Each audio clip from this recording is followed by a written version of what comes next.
All right, so today I wanted to talk a little bit about the crypto markets. Obviously, have been selling off mightily over the last, well, 6 months basically, but even specifically lately.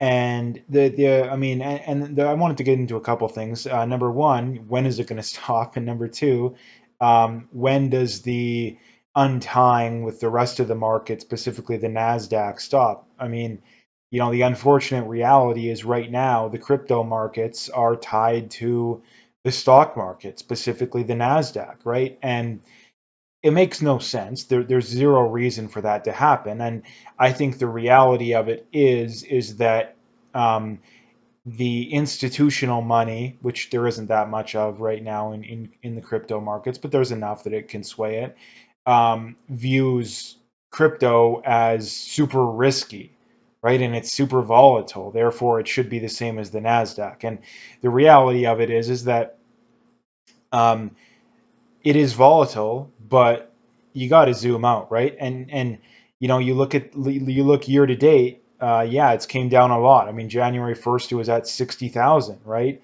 I mean, you go back 6 months, even into November, it was up in the 70s, right? Going into December, 73, going into January again 60, going into February 49. So again, it was mainly in January that the biggest drawdown happened.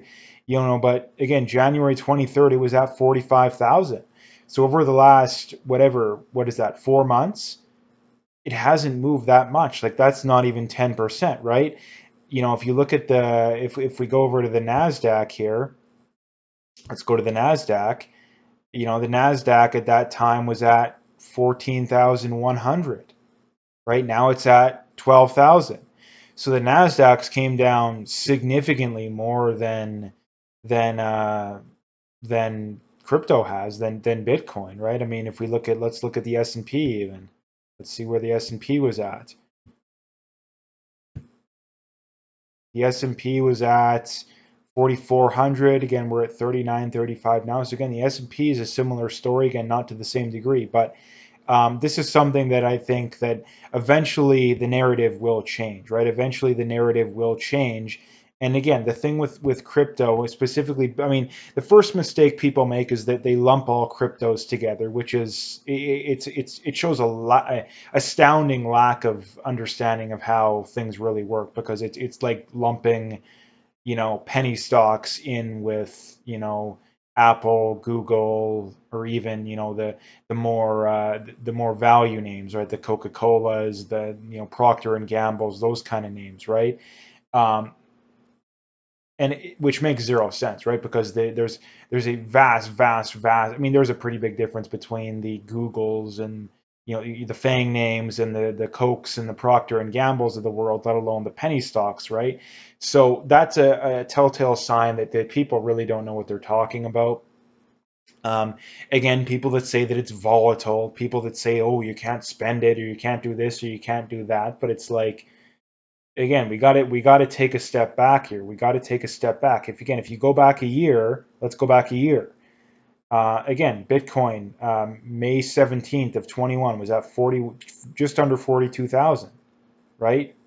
That's what, not even 10%. We're off where we were right now. And again, for people that understand crypto markets, they can easily move 10% in a day, right? I mean, if we go back 5 years, right? 5 years, Bitcoin was at 3,200, right, in June of 2017. So people, like, when in doubt, you got to zoom out, right? When in doubt, you got to zoom out. And again, if you can't handle a little bit of volatility, then you shouldn't be in the markets, right? Go put all your money. I mean, again, obviously, my opinion. Obviously, all this stuff is my opinion. But again, go put all your money in, whatever short-term bonds, right, or whatever zero or virtually zero risk, investment you want to do it in, right? Um, but again, the problem with that is that you're still going to lose money, in real terms, right? People that are only worried about nominal returns, again, it's kind of a lack of understanding about how things really work. And again, I see people all the time that, whenever you bring up crypto, they'll post the year to date, right? Oh, look at, or they'll go back 6 months specifically because that's the way you make it look the worst. So see, look at how much it's down, but it's like, yeah, I could go back to 2010 when Bitcoin was in the hundreds, right? I mean, October, back in 2014, it was at 300, right? Now it's at 38,000, right? So it's gone up over 1,000 times since then, right? So you can cherry pick data in any way you want to make stuff look good or bad, right? You could cherry pick data and to make bonds look good or bad. You can cherry pick data to make this stock or this index look good or bad, right? But at the end of the day, in my opinion, what really matters is about the returns over the long run, right? 5, 10, 20, 30 years. What's going to return the most money? And if you look at that, well, it seems to be crypto is that, right?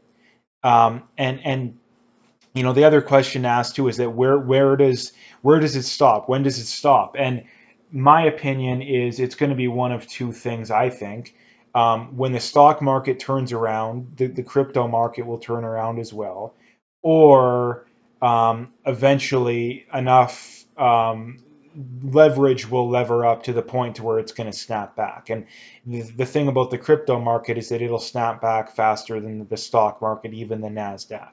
Or the other thing too is we may have to wait till the next halving, right? For all we know, whatever it was, 85,000 Canadian or whatever it got to was the high, 68 something US. That it's looking like that was the high for this cycle. So we may have to wait for the next cycle on that. The good news is that it's less than 2 years away. And the good news is that in the meantime, it gives people a time to accumulate Bitcoin, or crypto, but specifically Bitcoin at a major discount, right? Because and here's the other thing too is that people get too fixated on the price of things, and the same thing goes for stocks with this too. Is that when you're evaluating stuff, the short-term price, and even by short-term, I even mean monthly fluctuations, possibly even yearly fluctuations in some cases in prices, you don't care about. What you care about is the 1 year candles, right? That's what we should be most worried about, right? And when you look and what should change, like this is just investing 101. What should change your mind about an investment? It's things fundamentally change, right? In other words, you don't care about the price, right? You should be able to make investment decisions without even seeing the price, right? And why am I bullish on crypto, specifically Bitcoin? When you look at that, is that nothing fundamental has changed since it's been at 80,000, right? Nothing has changed. If anything, we've gotten more bullish. Has Michael Saylor stopped buying? Has El Salvador stopped buying? We've had another country adopt it. We've had other areas adopt it. We've had multiple spot ETFs come out. We've had, Fidelity, I think, is allowing it in is it 401ks or one of the, investing accounts now. And again, the list goes on and on. What would fundamentally need to change for someone to be realistically bearish on Bitcoin? Well, the opposite would need to be happening, right? The whales would be selling, but the on-chain data always shows the whales are always buying in times like this, right? The people that have been the biggest promoters would need to be bearish, right? Countries would need to stop adopting it. Not, and the other way too, the other way too that it's good is that the authoritarian countries, the Chinas of the world, are cracking down on it. Because if it legitimately was a Ponzi scheme or a scam or whatever, they wouldn't care, right? They wouldn't care. So the fact that that these authoritarian governments have a problem with it is just the more reason you should be investing, in my opinion, right? So anyway, I just wanted to give an update about this. So hit that like and subscribe if you haven't already, and stay tuned for more.